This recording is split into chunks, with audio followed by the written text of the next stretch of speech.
नैना की शादी को अभी 2 महीने ही हुए थे और वह बड़े शहर में आकर रहने लगी।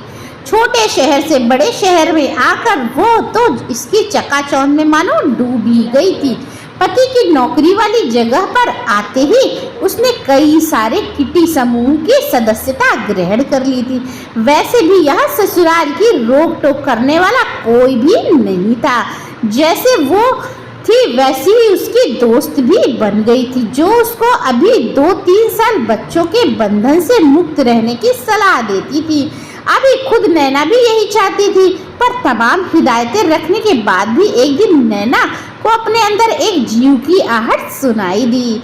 उसकी सभी दोस्तों ने उसको गर्भपात तक की सलाह दे डाली। वो भी उसकी बातों के झांसे में आकर इसके लिए तैयार हो गई। यहाँ तक कि उसने सुमित को भी अपना ये फैसला सुना दिया।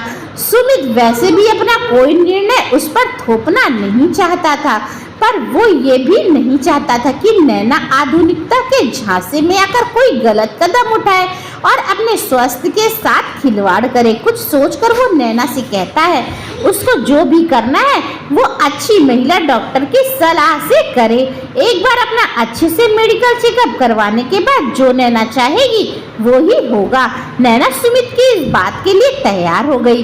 अब जिस महिला डॉक्टर के पास वो गए थे वो काफी विनम्र और नैना की उम्र की ही थी।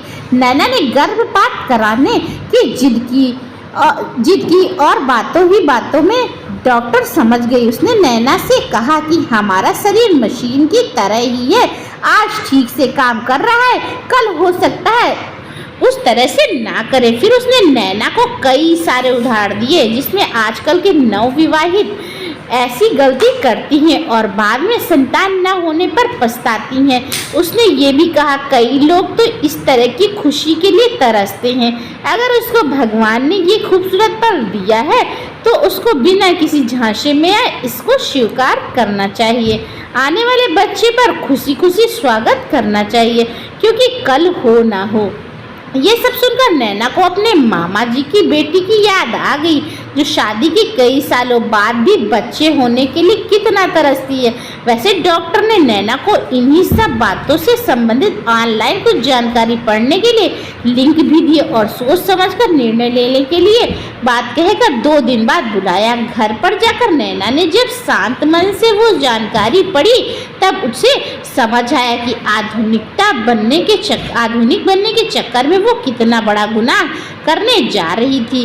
उसकी आंखों पर बंधी पट्टी खुल गई। मातृत्व के सुख से उसका चेहरा खिल उठा था।